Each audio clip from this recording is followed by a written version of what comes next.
이제 오늘 우리에게 주신 하나님 말씀 함께 나눕니다. 오늘은 스가랴 14장 1절부터 21절까지 말씀 함께 보겠습니다. 제 14장.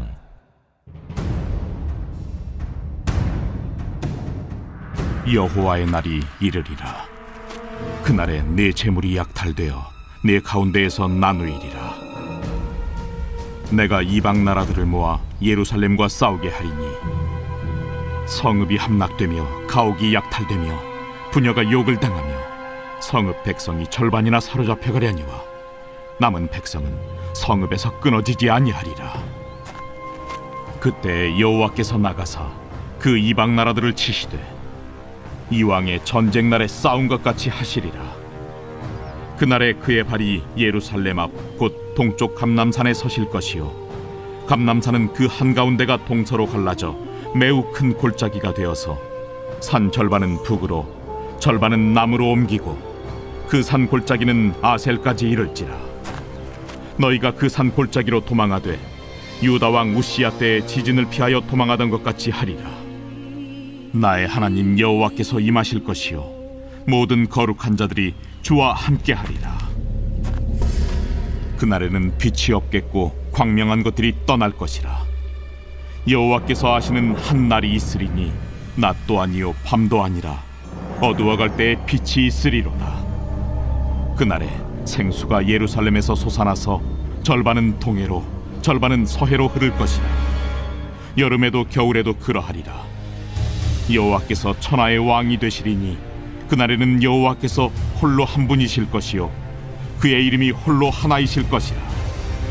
온 땅이 아라바같이 되되 게바에서 예루살렘 남쪽 림몬까지 이를 것이며 예루살렘이 높이 들려 그 본처에 있으리니 베냐민 문에서부터 천문짜리와 성모퉁이 문까지 또 하나넬 망대에서부터 왕의 포도주 짜는 곳까지라.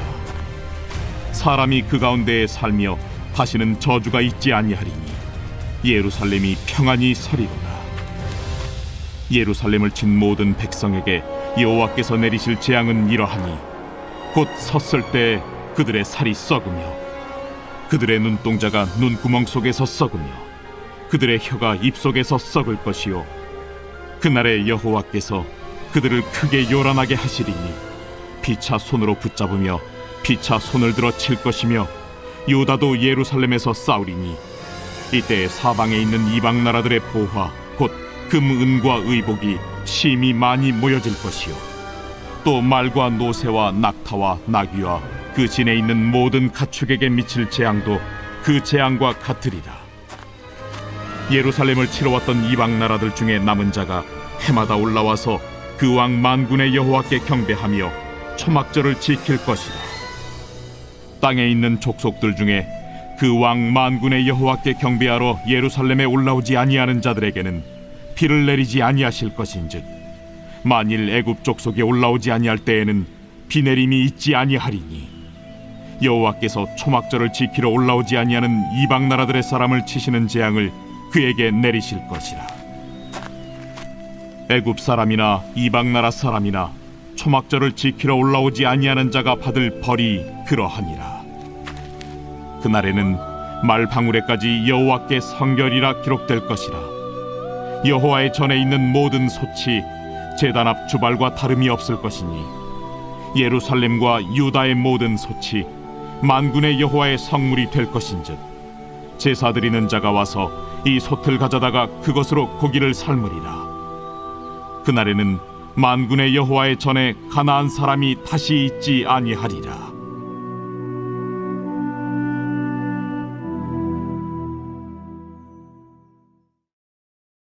오늘 본문과는 좀 다른 이야기지만 제가 오늘 본문 말씀을 보다가 재건축 현장이 떠올랐어요. 오래되고 낡은 건물 또는 아파트를 재건축할 때 가장 먼저 하는 일은 뭐냐 하면 겉으로 보기에는 멀쩡해 보이는 집이라고 하더라도 그걸 허물고 부수는 겁니다.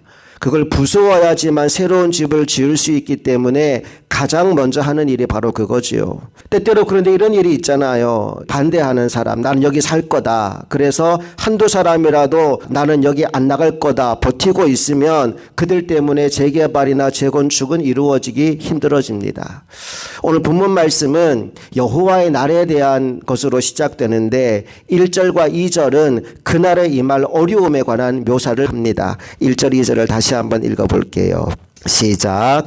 여호와의 날이 이르리라. 그날에 내 재물이 약탈되어 내 가운데에서 나누이리라. 내가 이방 나라들을 모아 예루살렘과 싸우게 하리니 성읍이 함락되며 가옥이 약탈되며 부녀가 욕을 당하며 성읍 백성이 절반이나 사로잡혀 가려니와 남은 백성은 성읍에서 끊어지지 아니하리라. 말씀을 보니까 굉장히 어려운 일들이 막 다가오는 게 느껴집니다. 그런데 어려움만 있는 게 아니에요. 3절로 가봅니다. 시작. 그때 여호와께서 나가사 그 이방 나라들을 치시되 이왕의 전쟁의 날에 싸운 것 같이 하시리라.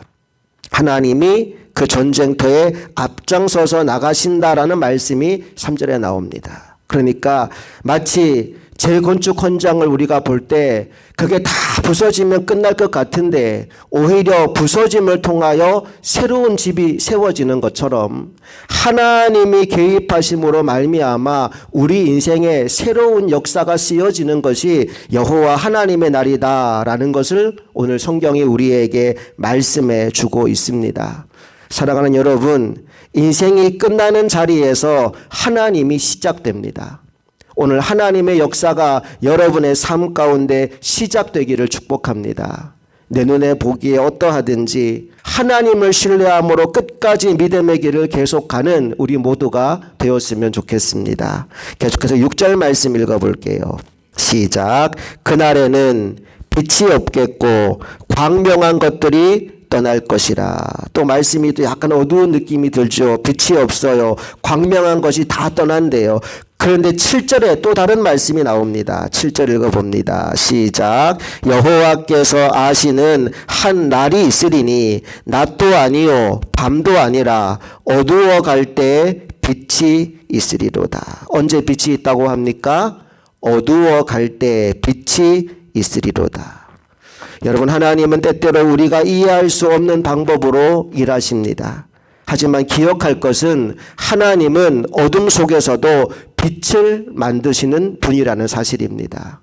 우리 인생이 깜깜한 길을 걸어갈 때 이게 끝이구나 절망하지 말고 어둠 가운데 빛을 주시는 하나님이 있다는 사실을 기억하게 되기를 간절히 소망합니다. 계속해서 8절 이하의 말씀을 보면 이제 분위기가 완전히 바뀌어집니다. 가장 먼저 뭐라고 말씀하시느냐? 생수가 흘러넘친다는 말씀을 하셔요. 8절 읽어봅니다. 시작. 그날에 생수가 예루살렘에서 솟아나서 절반은 동해로 절반은 서해로 흐를 것이라. 여름에도 겨울에도 그러하리라. 생수가 흘러넘친대요. 다음으로 여호와 하나님이 온 땅의 왕이 되신다고 합니다. 9절 읽어봅니다. 시작. 여호와께서 천하의 왕이 되시리니 그날에는 여호와께서 홀로 한 분이실 것이요 그의 이름이 홀로 하나이실 것이라. 하나님이 온 땅의 왕이 되십니다. 그 결과 마지막에 어떻게 되느냐? 모든 것이 거룩하게 변화됩니다. 20절 21절 읽어볼게요. 시작. 그날에는 말 방울에까지 여호와께 성결이라 기록될 것이라. 여호와의 전에 있는 모든 솥이 제단 앞 주발과 다름이 없을 것이니 예루살렘과 유다의 모든 솥이 만군의 여호와의 성물이 될 것인즉 제사 드리는 자가 와서 이 솥을 가져다가 그것으로 고기를 삶으리라. 그날에는 만군의 여호와의 전에 가나안 사람이 다시 있지 아니하리라. 모든 부정한 것, 모든 어둠과 더러운 것 다 떠나가고 하나님의 거룩의 영이 임하게 된다라고 말씀합니다. 이처럼 삶 전체가 여호와 하나님께 속하여서 모든 것이 거룩해지는 아름다운 장면으로 오늘 스가랴서가 끝나게 되는 겁니다. 사랑하는 여러분, 우리는 무너지는 것을 때때로 두려워합니다. 하지만 성경은 이렇게 말합니다. 무너짐은 끝이 아니라 새로운 시작이라고 말이죠. 재물이 약탈당하고 삶이 무너지고 캄캄한 어둠이 찾아오는 그 자리에 오늘 하나님이 찾아오십니다. 하나님이 빛을 주시고 하나님이 생수의 강이 흘러넘치게 하시고 마지막에는 여호와 하나님이 온 땅의 왕이 되십니다. 그러고 나니까 이 땅의 모든 것이 거룩하고 성결해지는 새로운 시대가 열리게 되더라는 겁니다. 여러분, 이게 오늘 스가랴 14장이 우리에게 보여주는 결론이에요. 여러분 인생 가운데 때로 너무 힘들고 지치고 피곤하고 무너지는 상황이 오더라도 여러분 불안해하거나 염려하지 말고 하나님만 꽉 붙잡게 되시기를 축복합니다. 놀이동산에 가서 무서운 놀이기구를 탈 때 기구가 막 이리저리 흔들리고 때로는 저 높은 곳까지 올라가고 거기서 또 뚝 떨어지는 일이 있다 하더라도 내가 안전띠 매고 안전바를 꽉 붙잡고 있으면 안전합니다. 잠시 후에는 놀이기구에서 내려와서 안전하게 땅을 디딜 수 있습니다. 마찬가지입니다. 우리 인생 가운데 어떤 풍파와 환난과 어려움을 만난다 하더라도 하나님만 꽉 붙잡고 있으면 나는 반드시 하나님이 세워주시는 새로운 삶의 역사의 자리에 서게 될 것입니다. 그러기에 오늘 우리에게 정말 중요한 것은 내가 무엇을 붙잡고 살아가느냐예요. 내가 세상 것을 붙잡고 있으면 세상이 무너질 때 나도 함께 무너집니다. 하지만 내가 하나님 붙잡고 있으면 세상이 어떻게 변하고 흔들려도 나는 결코 무너지지 않습니다.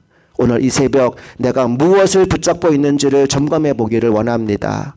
하나님만 붙잡고 하나님만 의지하고 하나님 안에서 살아가는 하나님의 사람들이 되어서 세상 흔들리고 사람들은 다 변하여도 요동하지 않는 믿음의 종들이 다 될 수 있기를 주님의 이름으로 축복합니다. 함께 기도하시겠습니다. 하나님 아버지, 오늘 스가랴 14장은 여호와의 날에 대한 말씀으로 마무리됩니다. 여호와의 날에 심판당할 사람도 있고 무너질 사람도 있지만 그날에 다시 세움받을 사람들이 있음을 오늘 성경은 말씀해 줍니다. 여호와 하나님을 나의 왕으로 붙잡고 있는 사람은 세상이 어떻게 변하고 흔들리더라도 결코 무너지지 않는다 하였으니 오늘 우리가 무엇을 잡고 있는지를 점검하게 하여 주시옵소서. 내가 세상 것을 의지하고 세상 것을 붙잡고 있었다면 오늘 그것을 내려놓게 하시고 여호와 하나님 한 분만을 붙잡고 살아가는 믿음의 종들이 되게 하여 주시옵소서. 그렇게 하나님을 붙잡고 나아가는 인생 가운데 때로 환난과 풍파가 어려움이 찾아온다 할지라도 염려하지 않고 걱정하지 않고 불안해하지 않고 주님만 믿고 끝까지 그 믿음의 경주를 완주하게 하여서 마침내 하나님이 세워주시는 그 높은 곳에서 살아계신 하나님께 영광 돌리는 우리 모두가 되기를 간절히 소망하며 우리 주 예수 그리스도의 이름으로 기도합니다. 아멘.